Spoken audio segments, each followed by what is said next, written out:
All right, today is Wednesday, November 2nd, and I am getting into my Tyvek suit. So because bats carry diseases that we don't know about, we have to wear PPE, and we all know about PPE because of COVID, so That's Mark Thiessen. He's a staff photographer for National Geographic. A few months ago, he went to Brown University to capture some unusual subjects, Egyptian fruit bats. They're a bit hairier than your typical model, but they are adorable. Light brown and maybe a little smaller than your hand, with big expressive eyes and a wingspan of up to 2 feet. Mark needs a photo of one of these bats. It's harder than it sounds because this bat needs to be 1, flying, 2, with its wings spread out, and 3, photographed from below. To get the shot, Mark, along with 2 assistants, created an elaborate setup. So I've got a camera on the ground pointing up. The bat's gonna come through a window that is about 8 by 10 inches, and then it will fly at about 3.5 feet above the ground, and then a strobe above will fire, hopefully at the right time when the wings are fully extended, and then we'll get this backlit picture. Mark also sets up a LiDAR trigger, which will set off the camera right before the bat comes into frame. The camera then shoots 12 photos per second, and hopefully, one of them will capture the bat with its wings exposed. But even with all this tech, Mark says that it was easier said than done. A lot of times, I got their wings in the wrong position because the bats will flap a lot in a short period of time. Other times, I missed them entirely. I would have their head coming into the frame, and then the next shot, their feet leaving the frame, and all I see is my bright light shining at the camera. But I'm shooting tethered to my computer, so I can see the pictures as they come in. And then we just rinse and repeat. Eventually, Mark got the photo he wanted, and he even captured something more spontaneous.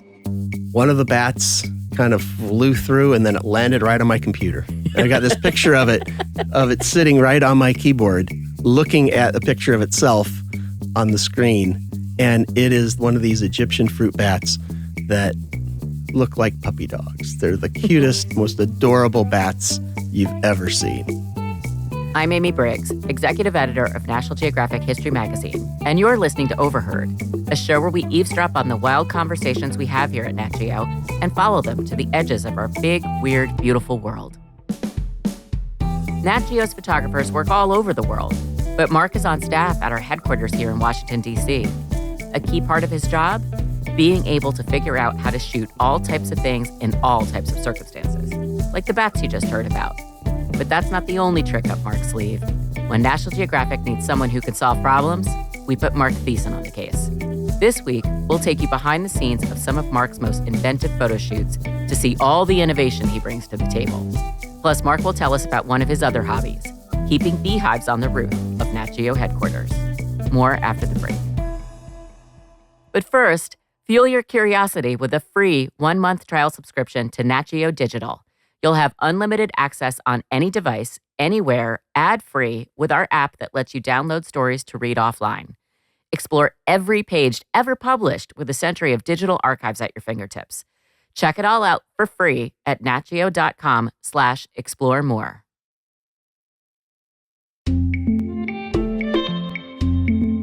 Becoming a staff photographer at Nat Geo is a pretty big deal. We only have 2 of them, Mark and another talented photographer named Becky Hale. To get the job, they have to be able to do a little bit of everything. We are problem solvers. And I describe myself as a Swiss Army knife in a drawer full of fine cutlery. So National Geographic has very specialized photographers, ones who do underwater. Some just do cold and underwater. Some do, culture stories, and they just do kind of African wildlife and a certain type of African wildlife. Some people just photograph birds, like Tim Lehman, where I have to kind of shape-shift, and as a staff photographer, be able to do lots of stuff. So I'm like a Swiss Army knife in a drawer full of fine cutlery. Now, when your boss comes over and you want to impress him, you pull out the pearl-handled wine opener. You don't pull out the Swiss Army knife to open the bottle of wine. I don't know, though. There's a chef, I think he may have even been Elton Brown, TV chef, but he was always like, you never want to have something in your kitchen that can only do one thing. Or else your drawers are just going to be full. Like, you need good multitaskers. Yeah, and I guess that's what it is, right? And I guess I'm a multitasker. I'm someone who's trying to solve these visual problems that I'm presented with in a way that when the reader turns the page, they go, wow, what is that all about? And then they'll want to read about it. So I wanted to ask you a little bit, too, about your work photographing wildfires. Yeah. So I know you got certified as a wildland firefighter. How did you get into that? Was that because of your time in California or something else? So yeah, I was born and raised in Southern California. I got started with a police scanner that I had with my paper route. My mom would drive me to Spot News, and my first published picture was when I was 14, and I'd heard on the scanner in the morning about a car that was hit by a train. So my mom and I got in our Ford Pinto, and I was too young to drive. She drove me over there. I shot some spectacular wreckages of the car. The car stalled on the tracks. The driver jumped out at the last minute. The train hits the car, and you end up with a spectacular car wreck. I shot that. The train ended up, a mile down the road before it could stop. And then I dropped the roll of film off at the newspaper. And that afternoon, right on the cover, was my picture. And I just thought that was terrific, and I was hooked, and I just went for it from then on. And we had fires in Southern California. So if we had a fire and I heard it on the scanner, my mom could drive me over there and drop me off before the police department blocked off the road. I could get in and take all these pictures, and the firefighters didn't mind. And I would drop them off at the fire station, and they Your loved mom it. was okay with this. Yeah, she was. Yeah, she's from Montana. She's pretty crazy. She's a great mom. My dad just kind of was like, okay, whatever. So that was how my initial kind of introduction to fire.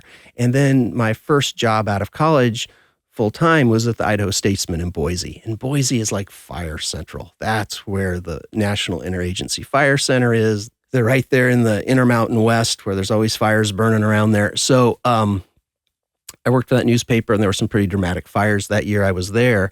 And then I was here a couple years, and I was really looking for a personal project. I was looking for something that I could come back to kind of regularly, annually. And I looked at a bunch of different things. I had met some really great public information officers at the Boise National Forest. And I was talking to him about this. And he's like, well, I could get you fire training, and you'd get a red card, and you'd be one of the only media out there with it, and you could get access to the fire line. I'm like, okay. So I went out there. I did a whole week of fire training, which is mostly all classroom stuff. Mm-hmm. And then that kind of helped me get access to be on a fire line and not be a concern for anyone. Now, I always would go in with a crew. And I've just developed these lifelong relationships with wildland firefighters over the years. So I can get access to lots of different places that media just doesn't get. Now, in California, media has unfettered access to natural disasters. So that is a whole different thing, right? You can just kind of go anywhere. And no, they're not going to come in and save you if you're in a problem. No one's going to risk their life to save you if you did something stupid. But in the rest of the country, the red card really helps because you got to go through the people who manage the fire and get in their good graces and have someone vouch for you. And then you get the access, and then you can get the pictures of what it's like on the inside. So the red card sounds like it's a permit, but it's something that red card is a basic firefighting certification for wildland firefighting. So does that mean like you could go in as a firefighter as well as a photographer, or? I could, but that's a lot of work. Fighting fire is a lot of work. Taking pictures is a lot of work, but not nearly as hard as what these men and women on these hotshot crews do. So how do you photograph a fire without damaging the camera or yourself for that matter? Well, people ask me, how do you deal with the heat? Well, by the time I'm getting really hot, I've made a mistake. You don't want to be or need to be that close to the fire. I'm going to melt before my camera does. Mm-hmm. What it's really about is building trust with the crew, going in with them. They know you're red carded. I did this story on Russian smoke jumpers a long time ago. And that was in the magazine. And I just have to mention that story even now, and everyone's like, "Oh, I saw that." I said, "Yeah, that was like when 2001 we published that story, 2002." It's like that issue is dog-eared and it's on their coffee table at their base, and they've all seen it. And then, like, "You the guy that did that?" And once you build that rapport and show you have fire experience with them, they don't treat you like media. They've all had bad experiences with media. And when you come in and they, there's that initial getting to know me day. "Oh, here's this guy from National Geographic." But as in lots of my assignments, you kind of have to build trust and a rapport with the people who you are going to rely on 100% for their cooperation for you to get any kind of decent pictures. It also sounds too like meeting them where they are and understanding the complexity of the thing that they're trying to do, so that you're not in the way, that you are more of a, I don't know, an asset or Well, you not a burden. Yes, you don't want to be a burden to them. And, I'm watching their back as much as they're watching mine. And so much in fire is counterintuitive. For example, crazy as it sounds, there's something called holdover, where a fire will burn underground all winter long and come up in the spring on a hot, dry day. I was in Alaska and in April, and we went to this fire that I had just got there, and they already had a crew in protecting some cabins along the river, and we were resupplying them. And I went in another airplane to photograph that resupply effort. And what I saw as we were maybe, 50 miles out of Fairbanks was this most massive mushroom cloud I have ever seen. I was like, my God, yep, that's the fire. Okay. And we go there, and that was holdover. That was caused by the fire smoldering underground through interior Alaska winter. And came up, and on a hot, dry day, Fires hibernate. Came Who alive. knew? Fire is alive. And firefighters talk about it like it's this monster, like it's this living being. Fire world is full of these kind of counterintuitive things that once you learn and other people notice you paying attention to that stuff, then you're no longer a burden and you're just another firefighter out there.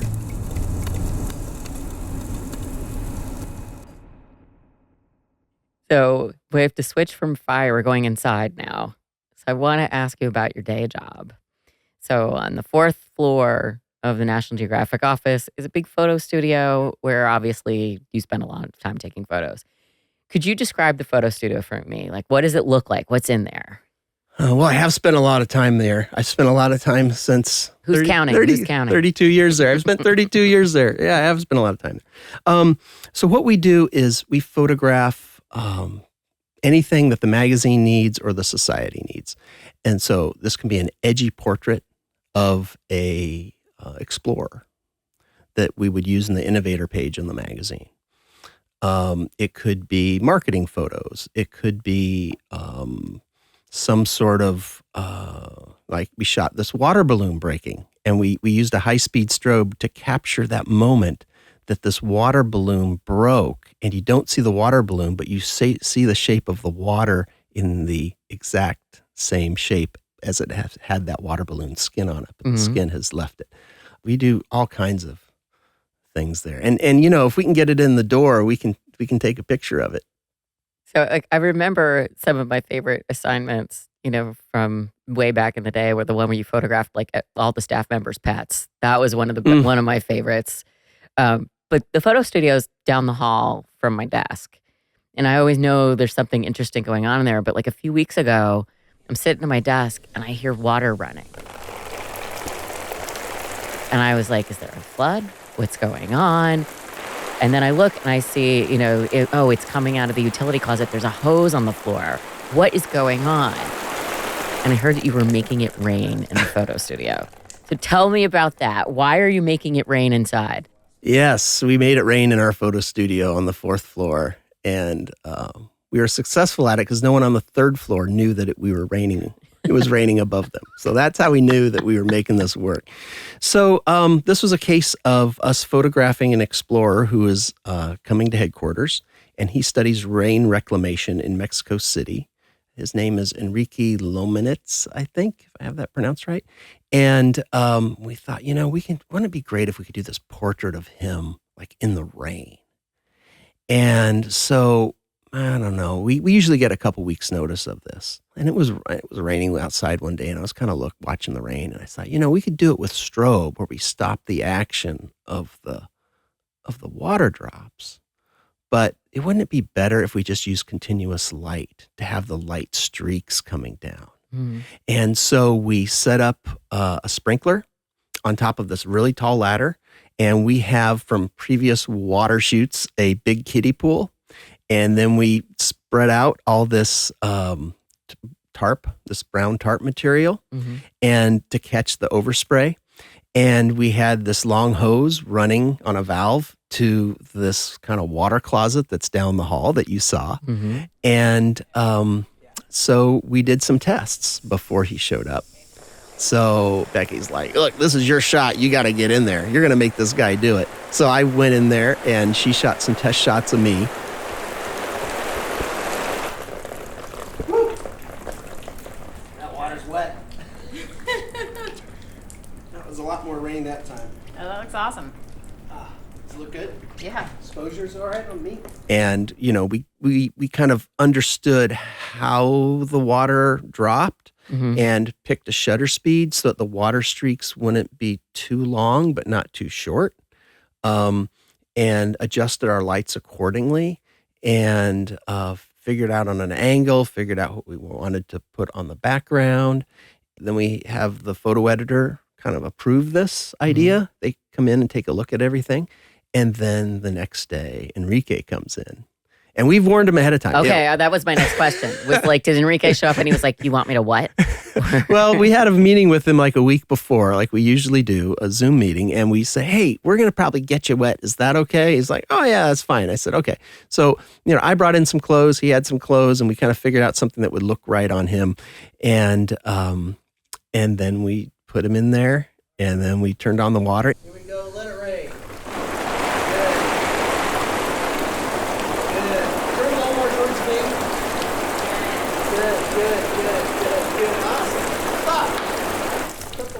All right. Okay. We can get closer. Now we're going to do closer. And usually when we do a shot like this, we do like 30 seconds, and I'm shooting like crazy, and 30 seconds of water dropping, and he's doing different expressions and different things. Feeling oddly exposed here, guys. Yeah. You didn't realize you're going to be on Punked. Yeah. And then, we stop, turn off the water, take a break, and look at the computer and see if we want to make any changes, see what we've got. And then, we do it again. And we kind of repeat that cycle, as many times as we need to feel like we get enough of what we need. And sometimes we're shooting it loose because we need to leave room for type that will go on the side. And then other times we want to shoot it in close and tight. So, we're just making sure we get all the types of pictures we need because we've set this up. Let it rip. And usually, it doesn't take more than half hour of a subject's time. When a person is sitting for a photo, they, anything longer than 15 minutes, they're pretty much spent if they're not used to getting their picture taken. Mm-hmm. Even in the water, though? Because I would imagine that would be a little bit more like the novelty might keep you a bit more engaged, unless you got cold. Well, we had the hot water on, but it cooled off as it ran through the long hose. Mm-hmm. And just when we were finishing up, he's like, oh, we're just getting to the warm water now. Stop. You're good? Okay. So I'm going to let you in on a little secret. Up on the roof of Nat Geo headquarters are 6 beehives, and I'll let you guess who the beekeeper is. Okay, this is Mark Thiessen. I have a recorder here, and I'm going to set it down into a hive that is crawling with bees.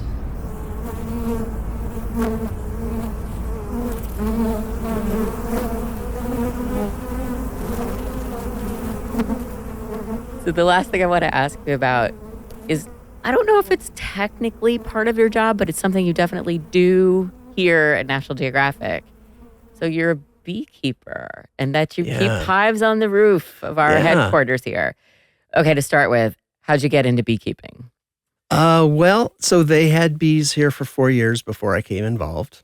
And, I knew at some point I was going to retire and probably move back out west. And I thought, I'd like to do beekeeping out there. So why not just learn now so that I have a lot of experience by the time I move out there? So I took a class with the Montgomery County Beekeeping Association. Mhm. It's a 7-week class, and 2 hours a night, once a week. Not only does Mark manage all of these hives, but he also gets honey from them. To do so, he uses a machine called a honey extractor, which looks like a large metal drum that spins the honeycomb around really fast until all the honey just falls out. Here's Mark, mid-extraction, explaining the process. You've probably seen beehives, they live in these boxes. Inside those boxes are frames, and they're wooden frames that the bees have filled with honeycomb. And if you can hear that, I'm actually uncapping this frame. So the bees put the honey in these frames of honeycomb, wax, which are made out of wax that they secrete from their wax glands in their abdomen. And then they put the nectar in there and evaporate it to about 17% moisture. Then they cap it. So the honey is in these little tiny hexagonal honeycomb cells, each one with a cap on it, and we score the capping. That's what I'm doing with this machine. I'm taking this frame and plunging it in, and you can kind of hear that, and it scores between these two rollers with little blades on them that scores the cappings. And then there's some it doesn't get, so then I use this special fork with lots of tines on it to score the wax cappings. And then I put it in this extractor. So this extractor is about 2.5 feet in diameter. It's all stainless steel. When I turn it on, it uses centrifugal force to fling the honey out of these honeycomb cells against the walls of the extractor, and then it drips down and then comes out the valve at the bottom into these 5-gallon buckets. So last year in 2021, our bees, these 4 colonies, made 540 pounds of honey. Oh, wow. That's 9 5-gallon buckets of honey. And all of that came through the air in the honey stomach of a bee. What amazes me about honeybees is that a honeybee colony is like a superorganism. It just like we are. Our body is full of all these cells that have the same DNA, but they've differentiated their function. I have tongue cells and hair cells, skin cells, and all these different cells in my body that do very specific things, but genetically they're all identical. And all these cells work together in me so that Mark can be Mark. So I can do this higher function of being a photographer or a beekeeper. Or a smoke jump. Or a smoke jumper. And honeybees, it's the same way. These bees are all part of this superorganism. They each have their job to further this colony, even though none of them will be around for the long term of that colony.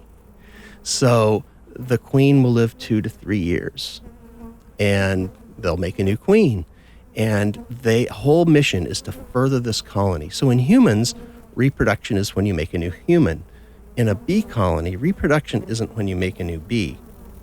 Reproduction in a honeybee colony is when they make a new colony.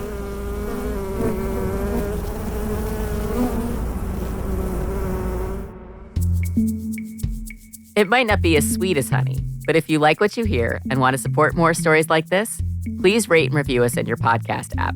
And consider a National Geographic subscription. That's the best way to support Overheard. Go to natgeo.com/explore more to subscribe. Read more about Mark's experience photographing wildfires at natgeo.com. Just search for Mark Thiessen. And you can follow him on Instagram at ThiessenPhoto. Thiessen is spelled Thiessen. Hear more of him on the Overheard episode, An Accidental Case of the Blues, about the discovery of the first blue pigment since Thomas Jefferson was president. That's all in the show notes, right there in your podcast app. This week's Overheard episode is produced by Kyrie Douglas. Our senior producers are Brian Gutierrez and Jacob Pinter. Our senior editor is Eli Chen. Our manager of audio is Carla Wills. Our executive producer of audio is Devar Ardalan.